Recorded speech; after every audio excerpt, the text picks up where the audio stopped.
I think we're going to start. Welcome, everyone. I have the honor to introduce Amelia Zgraggen. Am I saying that correct? Yeah. Yes, Very good. good Swiss pronunciation. Yeah, it is. Isn't it a Swiss name? Yes. So Okay. I am American, but my husband is Swiss, which is why I have inherited one of the oldest of Swiss names, Zgraggen. Moving here made my life infinitely easier because everybody knew instantly how to say and spell my last name. Versus in the United States, it's got too many Z's and too many G's, and I'd end up with Zzz. Amelia, okay. I would like to see all the attempts of your last name in America, like a list of all that. No. None of them are remotely right. That's kind of interesting. Okay, so formally, I'm going to introduce you. You're also a senior software engineer at Netzetera. They have sponsored some of our drinks today, so thank you very much for that. She's currently working on an innovative payment solution platform. And today, she's going to talk about what is needed from a technical and security standpoint to sell 50,000 tickets in just 10 minutes. So give it up for Amelia, if it's American. And yeah, let's listen to this very interesting talk. Yeah, thank you, everybody. So what do I mean when I say 50,000 tickets in 10 minutes? I'm sure everybody is well aware of sitting at one of these pages. You're sitting there, you're waiting, your famous biggest concert sale is going to go online at 9 o'clock. You and 100,000 other people want to buy these tickets right now. You would like for it to work seamlessly. You would like to be able to buy your ticket, receive your ticket instantly in the mail, and have to wait, unfortunately, an exceedingly long time before your ticket is actually useful to go visit your concert. And we see this more and more frequently. Concert tickets, another example that comes to mind is designer sneaker drops. The insane fans of designer sneakers also love going online right at 9 o'clock in the morning to go shopping for their things. In Europe, I'm American, so Black Friday sales are also the biggest event of the year. And it's becoming actually really more and more popular in Europe. So you go online, you hope to see your order has been placed. You're done. You get it in the mail, you get it digitally, it comes to you. What actually do you see more and more frequently when you do online shopping purchases right now? You see some screen that looks fairly similar to this one. So the one on the left is saying, please go into your bank's app and authenticate this transaction. Confirm that this transaction is you. Or the one on the right is saying, you will receive an SMS code. This lovely code is 4358. Please enter this SMS code that you have received into the website right here, again, to confirm, authenticate your purchase. So why is this happening? What is the reason behind this one screen that we're presenting? And the reason behind it is because of online fraud. So we heard, I looked up the newest numbers because the numbers will drive you crazy. Online credit card fraud, for the newest numbers that I could find, which unfortunately are a couple years out of date, as all of these numbers always are, for 2018 was $4.5 billion in the US market alone. $4.5 billion. That is using an online credit card to go shopping of this sort. In comparison, what we would normally think of as credit card fraud, someone steals your purse or your wallet and takes the physical card into a store, that accounted for only $2.9 billion. So we're seeing almost twice as much fraud occurring in the online realms. And this is only getting more and more popular. If we look a number specific for Europe, we see in, again, 2019, credit card fraud accounted for $1.8 billion in the Europe zone. $1.8 billion. One interesting number, which this screen, so these screens are attempting to prevent fraud in online transactions. If we look specifically at the United Kingdom, we see $844 million of fraud in 2018 in online transactions. But using 3D Secure and other systems like this, UK companies estimated that they prevented $1.6 billion in credit card fraud. So $800 million still occurred, but they estimate that they prevented $1.6 billion. This is a huge market. And why do we need to prevent fraud? Because it makes everything safer. It makes it safer for us as credit card holders. It makes it safer for the merchants that are providing valuable services and goods. And it makes it safer for our banks, who also don't lose money. So the amount of money that is lost in this system to fraud and is going to fraudulent actors is just, it's kind of ridiculous. And so it's a constant arms race between companies like mine that are providing new authentications in order to combat this, and companies and the fraudsters and bad actors in the market who are trying to take advantage of these solutions. One thing that in particular has changed during the corona crisis of the last couple of months is we've seen more and more people are going shopping online. There's more and more incentive to do this online fraudulent transactions than there was previously. And so we have to get more sophisticated because our attackers are also always getting more sophisticated. So 3D Secure is a protocol in development, or under development and in production. They're always coming out with new versions and ways to make it more secure by MasterCard and Visa and various other major players in the payment space. And particularly in Europe, it is being very highly adopted to curb this online credit card fraud and provide a safer environment for people going online. And these screens are the most visible tip of the iceberg for a consumer going shopping online. But what does behind the scenes look like? What services and technologies are required in order to keep this one seemingly simple screen up and running, and to make sure that we don't have more fraud in the market as more and more transactions move online?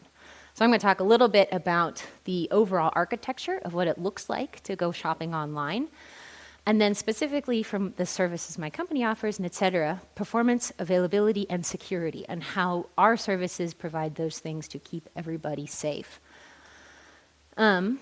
My one background, so I've been at et cetera for almost 4 years, 3.5 years by now. And before that, as mentioned, I was working in the United States at a bunch of different companies. And since I'll take this one chance for career advice to say, if you're having trouble finding a cool project to work on, the other thing to consider is working at a great team. Teams will make any project more interesting, and bad teams will make any project awful. So that's my one bit of career advice that I like to give. And now we'll move on. So if you think about you're going to go shopping online with your credit card, what do you think it's going to look like? You enter your credit card number in, your money magically flows out of your bank. It would be nice if it was that simple. Obviously, it's not going to be that simple. The first step of processing any online transaction involves going to MasterCard or Visa. We hear the names MasterCard and Visa, and most people don't actually understand where they fit into this system. So in this online system, they handle routing of transactions from merchant websites, from one of the hundreds of billions of unique merchant websites that are out there, to the one of several thousand locations that handle these transactions. And it's all based off of your credit card number. So from there, if your credit card is registered to a system that my company will support, it'll come first into our system. It'll go into our authentication server, and naturally, any online service or any service in general needs to have a database to store the data. And so the first thing that we do when a transaction arrives at us is we process it for correctness and for protocol compliance. The protocol, the 3D Secure protocol, is very strict and enforces a very strong set of security requirements. And we see increasingly bad actors trying to ignore or evade or misrepresent parts of this protocol. And anytime we validate one of the transactions and we confirm that that it does not match the protocol, then we get to reject the transaction. And this is one of the first and most basic levels of how you can keep security in your system. Don't let bad data into your system. If it doesn't conform, reject it. Don't put it in your database. Don't put it into your systems. Keep it out. Surprisingly, this actually works with keeping out a large amount of fraud. You would be shocked sometimes at how, I don't know if anybody was listening to the password talk from earlier, but brute force attacks are still very common. And so you need to validate your input before you let it into your system, because compute power is practically unlimited at this point. Anybody can brute force anything. So keeping the basic bad data out of your system is a solid first step for any system. Then once we've confirmed that, no, it seems like a valid transaction, it's got the required components, the data looks correct, then we check and see, okay, based on the information we have in our systems that we store about the registered customers that we support, is it going to be the OTP SMS-based, or is it going to be app-based? And then we proceed with the next steps. So the next steps for this start to get pretty interesting. The first big step is to evaluate the risk of a transaction. And by this, we support a couple of different risk engines that we can use to evaluate a transaction. And all of these share the same characteristics. We look at the incoming data from a transaction and we say, does this match any of the characteristics that our customer banks consider to be fraudulent? And we partner with, or we are the customers of over 30 customer banks in the DACH region and worldwide. And so each bank can have their own unique fraud profile. For example, some banks say that any transaction over $5,000, they're going to automatically reject it. It's likely. How often do you spend $5,000 in one go online? We'll just say it's likely fraudulent. But it's similar, banks will say, any transaction from, for example, in Switzerland, any transaction from Migros or Coop or Denner, everybody goes shopping at those shops. We'll likely approve it if the amount is between $100 francs or less. But we can also get more sophisticated with these risk rules. We can say there are lists of known blacklists of merchants. There are known IPs that we blacklist. Any transaction appearing to originate from these blacklisted IPs, we will automatically reject. So the risk engines and the risk rules that our customer banks can set up help us sort these transactions into one of three buckets. Transactions that are automatically approved. In that instance, customers love this instance. In that instance, we don't even show you an SMS screen or an OTP. We just go straight to that wonderful anticipated reality. Your transaction has been approved. Go for it. The other major cases, like I mentioned, we say, nope, this looks suspiciously fraudulent. We will reject it straight off the bat. In that case, typically as a card holder, you can call your bank, and there are always processes around it that the bank can have in place to say, no, I am intending to buy that $5,000 round-the-world plane ticket in non-corona times, possibly. Please allow that transaction to go through. That is dependent on the bank processes. And then the third category is that screen that everybody loves, the challenge authentication screen. Please enter your SMS or your OTP code for your previously registered cell phone number, previously registered and downloaded app. And so once we verify the risk status of the transaction and verify what's the next step, like I said, for sending an SMS, we integrate with 15 unique SMS providers because each of our customers probably likes to use their own SMS provider for sending SMSs. And then every bank loves to use their own app backend. They've integrated typically these authentications into their online banking app portal. And so then we have to communicate with the backends of any of our customer partner banks in order to be able to send the transaction information over to those partner banks so that the partner banks can do the push notification to your phone. And then you can go in there and say, yes, please buy me these concert tickets, or I really want that newest speaker drop that is coming on sale on Black Friday.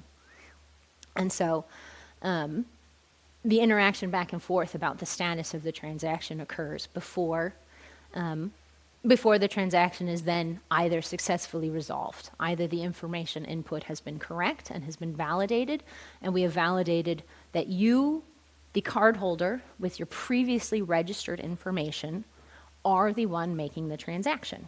And therefore, we can consider the transaction successful, non-fraudulent, our systems will allow it, and your bank will continue to processing it. Or the information was input incorrectly, or the information was never received. If you never go into the app and accept the transaction will eventually time out, and it will eventually also be canceled. And in this way, we can say, it seemed correct, but the user never went into their app and confirmed the transaction. That likely also means it was fraudulent. I was really interested about the previous security talk, the Katya's password talk. Data breaches are where they find all of these password numbers. And almost any major data breach will involve credit card information and either usernames or full names. And that's all someone needs most of the time to go online shopping. So, but if you don't have the app, if you don't have the cell phone with the registered cell phone number, you cannot get past these steps in order to complete your transaction. And so then we will reject the transaction, and it will not go through successfully. So if we look at the last set of systems that are in place in any production system, we're talking about the so required operational, monitoring, and administrative systems. So by operational, I mean the registration services. How does a customer register their cell phone for these OTP messages, these SMS messages? How do you know how to download the app? And how do we pair that app information with your bank and with your credit card? We provide all of these services so that we can support our customer banks in gathering this information, registering the customers securely, and then using that for the transactions. And finally, for any service in production support, which we'll talk about in the next set of characteristics, is the monitoring, metrics, logging, and alerting. You don't get to typically play too much with this set of characteristics when you're running services for yourself, but we'll see when we get to the performance and availability characteristics. Without monitoring, without logging, you have no idea what your system is doing at any given point in time. So these are, I will say, a very high-level overview of what the systems look like in our production environment. I counted the number of production systems that we have, and I stopped at about 110 just to support this 3D authentication protocol. So each bucket here, consider it as a bucket. We have like I said, over 110 unique production services that come together and orchestrated synchronously to provide this functionality for our customers. And why do we need all of this? Because we need to support the performance and availability requirements of anybody who wants to go online shopping. We would love it if people went online shopping exclusively between the hours of 9 to 5, Monday to Friday, with an hour break for lunch. That's not realistic. Nobody's going to do that. People go shopping at 2 in the morning. People go shopping at 5 in the morning. Everybody goes, if we look at our daily transaction graphs, everybody goes shopping at 9:30 in the morning on a Monday after they get back into the office for the first time. And most particularly, for performance requirements, everybody goes shopping when there is a new ticket sale coming online that they want to see. And so that is where we get into performance. We need to be able to handle unexpected load on our system. We would love it if Ticketmaster called us up and said, yeah, we're going to do that Ed Sheeran ticket drop, but they're not. They are not our customer, and they just expect our systems to work flawlessly. And we expect our systems to work flawlessly. So the engineering aspects that we have built into our systems are the ones that are the most visible. So we use a modular architecture. We have a variety of stateless, horizontally scalable components all behind load balancers. The first servers that a transaction hits are authentication servers. We can scale up to as many as we need to handle the load, the current load, the expected load, the projected load. For example, over the holiday seasons, we typically see more transactions. We can scale up our systems. Each independent component independently, or each component independently, so that we can say, okay, we always see more load on the authentication servers, But you know that registration service, typically you only have to register your card once before being able to do multiple transactions in a day as you're getting ready for the Christmas season. Our risk engines take a lot of compute power in order to be able to process the transactions against the hundreds of rules that each of our Indo banks can put into place. So we can scale that one independently of the other components of our system. Finally, specifically for the databases, any good system only functions if it can access its database. Okay. And so making sure that we have both an available database and a backup database, making sure that we have appropriate indexes in place, making sure that any new feature that comes into play, we do performance testing. You wouldn't think of performance testing as a requirement of a production system, but yes, it is.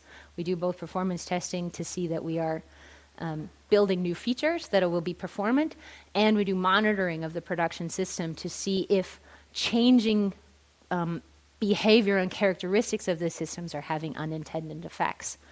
A very interesting one that we did this year is we outsourced all of our historical data from the production database into a data lake. This was a fun technical project to do the migration, and it also freed up capacity in our production database when we moved all of these mission-critical queries to use this second data source. We instantly doubled, tripled, I forget how much we said we gained back from capacity and performance on our production database. And then finally, separating testing, pre-production, and production. We actually have 4 non-production environments that we put all of our features through for testing. And each of the different environments tests a different set of characteristics of a feature as it moves from idea to production. And so you can use each of these environments to see, is it functioning requirement? Is it performant requirement? Does it meet, we have with our customer banks, we have integration environments. Does it meet all the requirements for our customer interactions as it moves through the environments before going to production? And so with these set of fundamental technical and non-technical characteristics, we can help guarantee the performance of our system in the face of, like I said, the unexpected load that can come about by customer behavior. The next one is the fun one of availability. So what is availability? It's the 9s, as we like to call it. So typically, 99.999% of the 5 9s, uptime is, everybody would like 100% uptime. 100% uptime means 0% downtime. So the 5 9s of availability means 5 minutes of downtime in a year. If we think back to the recent Facebook and WhatsApp outage, just as an example, that outage was estimated at 6 hours, which means their yearly availability is going to be less than 4 9s. It's hovering probably right about 3 9s for them internally. Another example, a more positive example, is emergency services and police services, typically guaranteed to have 5 9s of availability. And there's very different development characteristics if you're developing something for an emergency response system versus if you're developing something maybe for your Migros checkout system. Everybody will get a little cranky if they can't go checking out at Migros, but if you can't call your police, you have a different set of problems in your software. So for us, the availability characteristics that we have built into our system, one of them, and the biggest visible one, I'll say, is geo-redundancy. We actually use 2 independent data centers in Switzerland. As a Swiss-based company, we're staying in Switzerland.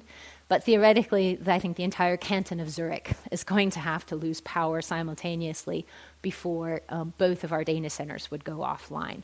And they also, correspondingly have redundant network and power and other connections so that if, we can operate with half of our systems theoretically offline, and the other half will be up and able to handle the availability requirements. The other one that goes along with that, and this is both technical and non-technical, is deployment automation. I don't know if anybody watched that Everything is Code talk this morning. We do deployment automation all the way up until production, and then because of compliance concerns, a physical person has to go in and push a button, and then it'll and approve it and mark that it is compliant, and then it will flow through again automatically. And this deployment automation helps remove human mistakes from the problems of getting to production, because humans are wonderful at being creative, and we are not so wonderful at executing hundreds of instructions flawlessly without problems. This is a task better left for computers. So we've automated everything, including deploying of new versions, checking the health of these versions, and automatic rollbacks in the case of failures, so that then we restore the system to a good known state, all without any downtime required. Another fun one about availability characteristics, and this I think is also seen a little bit randomly in that Facebook example, is your systems can be up and running internally. Everything can be talking to each other, but your customers can have a problem reaching your systems due to DNS, due to firewall, due to general internet problems. So we have an external company that we contract with to do external monitoring of our public APIs. And it definitely has proved useful a couple of times to see which of our customers from which various geographic locations sometimes can access our systems and which cannot. These external monitoring companies you can configure. Do you want to do monitoring from Europe? Do you want to do monitoring from Asia? Do you want to do monitoring from South America? And you can see which routes are working in the internet at any given point in time. It's a very interesting concept. And then the last one is about DDoS. So we do online credit card transaction processing. We're a financial institution. We are seeing increasing DDoS attacks against our systems. And so the management software and prevention software and routing software that we have is getting more and more sophisticated to identify these DDoS attacks, to mitigate these DDoS attacks, and to keep our systems up and running for the actual useful traffic that is attempting to reach our systems in the face of all of these bad actors. And so that is definitely one of the, I think it's kind of more fun, and it's also more interesting. We see monthly DDoS attacks against our systems, either against our system specifically or against one of the customer systems that we are partnered with. It's very interesting to mitigate those and keep running in the face of, bad actors. The last thing I'll talk about is some of the security characteristics.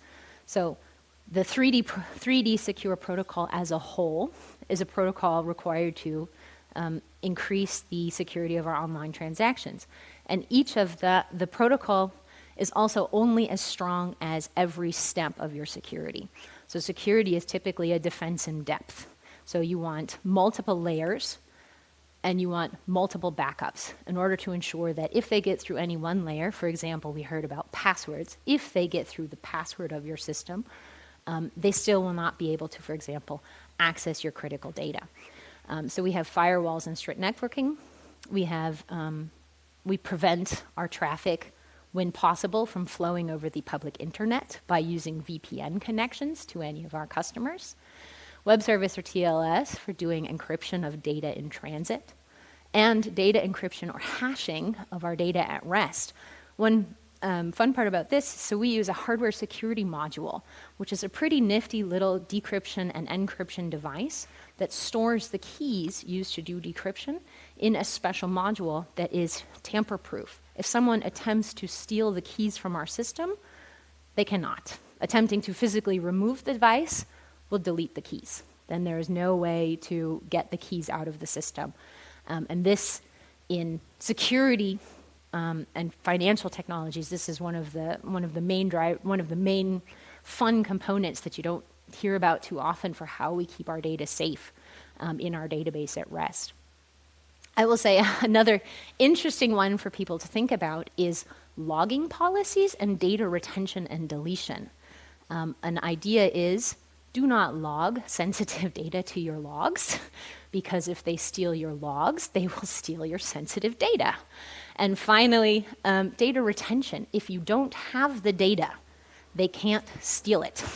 So don't just keep data forever and ever and ever. Once you're done with data that you need, delete it. Figure out how long you're required to keep it, either for internal processes or for external compliance. And once you reach that point, delete it. Once it's gone, nobody can steal it from you. And so this is something we do. We have very strict policies about all of these things. And they're interesting points that you don't think about until you have a system. Our system has been up and running now for over 3 years. So we have definitely deleted data from our system that we no longer need. And it has made our system safer. And it has made that customer safer for them. And then because we are a financial in the fintech industry, we have a compliance and security team that is available for us 24/7, questions, comments. They do reviews, code reviews, and functional reviews of any major feature that's going out. And we do required security developer training.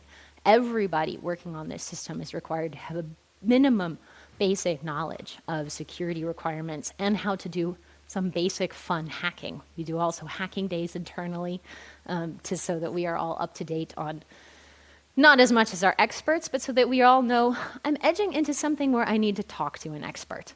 And our internal security teams is always internally recruiting if anybody wants to actually make the leap over to the security side. My last slide I want to share before leaving is, I would be remiss if I didn't mention, please, for your own personal security online and your credit card security online, think about doing these things. They're basic. Possibly go watch the password talk that we had earlier today. She's got a better example of some of these, but use strong passwords, no password reuse. Preferably, if I take her advice, use a password manager. Enable two-factor authentication. And then this one is interesting. Review your credit card statements. You typically only have 30 or 60 days to dispute transactions that are fraudulent on your credit cards. Once that's passed, the money's gone. So please do that. And then finally, shop only at trusted shops online, preferably with 3D Secure. It'll help keep you safe, and it'll help keep your credit card from ending up in a data breach that then they can use against you later. So hopefully you learned something about how we're keeping our credit card safe online. And if you have, we'll be at the VIScon party coming up in a couple months, so we can't wait to see you there. And if you have any questions, I'm available. Yes, I'm just going to walk around with the microphone. No so it's, yes, maybe give it up for Amelia and her very interesting talk. So my question is, how do you make profit? How do you make profit, and like for your customers, and where are the margins? Our customers are the partner banks, and so we have an agreement with them in order to provide the infrastructure, and so we charge them a variety of different ways to make money. Mostly what it comes down to is it is cheaper. The reason we have come into play is it is cheaper typically for the banks to be able to outsource this particular component of the security, because it is very tricky to get functionally right. It's very tricky to get technically right. There's a lot of compliance and regulation that come into play. We go through at least 5 yearly audits by different auditing firms to maintain the compliance necessary in order to run this system. And so for any individual bank that issues credit cards that wants to be able to do that, it becomes unfortunately very expensive, which is why this is an interesting spot for outsourcing that has worked very well. We are actually one of the leading companies used by the majority of banks in the DACH region. And we're expanding worldwide. So the Germany, Austria, and Switzerland region. We are Swiss, so that was our backbone heritage. We've branching out. We've got customers all over Europe. We've recently, in the last couple of years, actually been gaining customers in Southeast Asia, and we're very excited to be able to bring. Europe is always ahead of the line on online security. These protocols, as an American. These protocols are not in place in American websites. I feel a little scared going shopping using American websites by now sometimes. And you see much higher fraud in the United States in online transactions than you do in Europe, particularly because of protocols like this in place that are only in place right now in Europe, and America is lagging behind.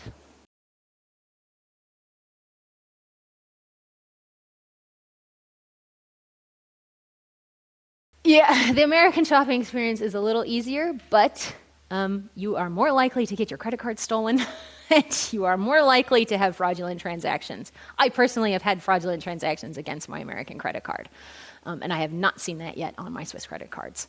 So partially that's just luck. You know, when 2 million or 20 million credit cards are released in a data breach, you know, it's just luck if you happened to be using that merchant or not.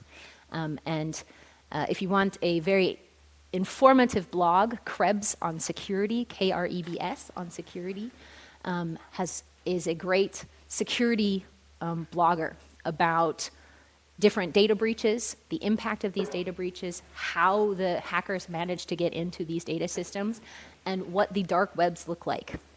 He's very interesting because he'll do pictures of, you know, these number of credit cards for sale, and what the going rate of a credit card on the dark web is, like 30 cents a credit card or something.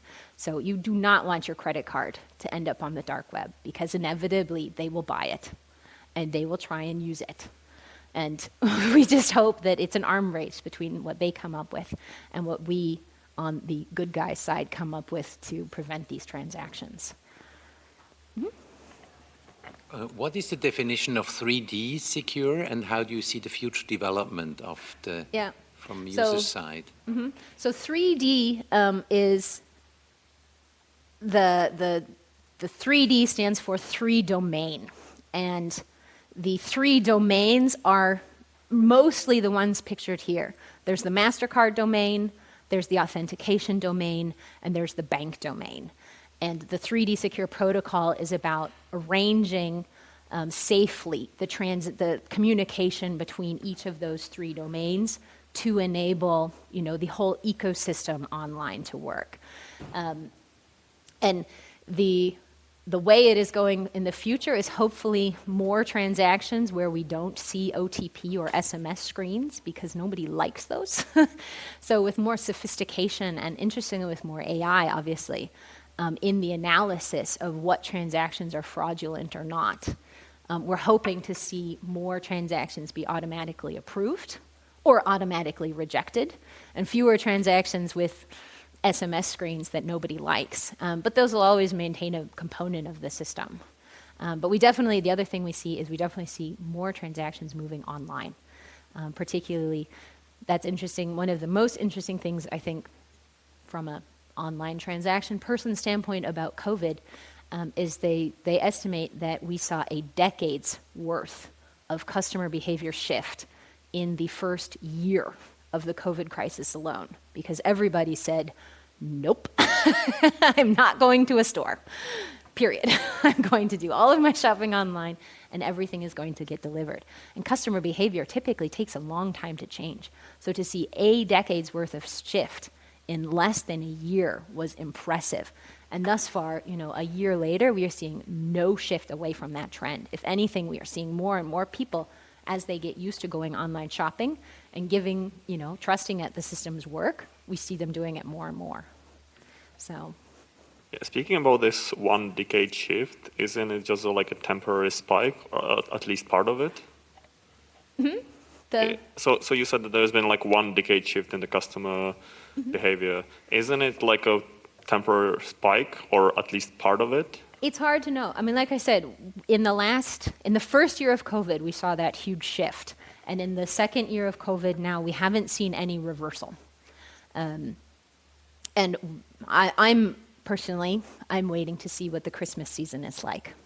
I think the Christmas season is always very telling of customer behavior for future.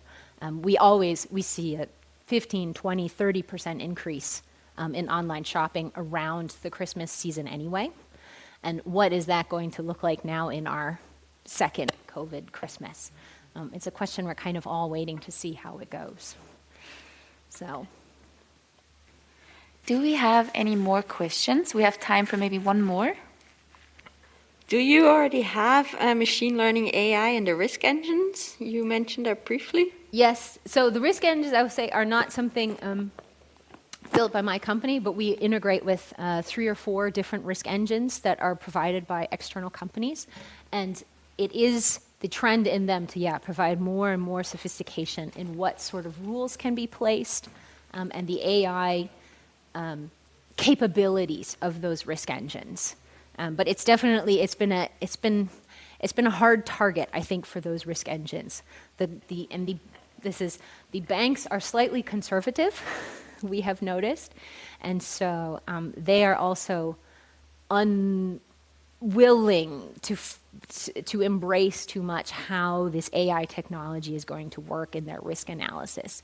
They find it much easier to write rules, transactions from Migros, check.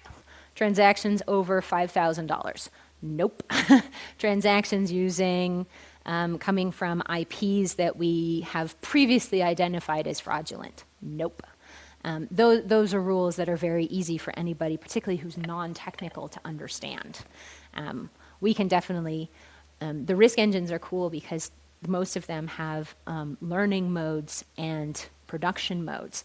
And so we are definitely pushing and enabling training with our customers to be able to see these learning modes of, if you take a sample 10,000 of your transactions and you apply these new AI engines, what sort of, how would those transactions then be classified versus, since we know how those transactions theoretically turned out, how did the risk engine do against the real data? But yeah, it's definitely an interesting component. Good. Thank you very much. Thank you for this interesting talk. We have a little gift for you. The best part. Also, thank you very much for your questions. Those are always very interesting and much appreciated.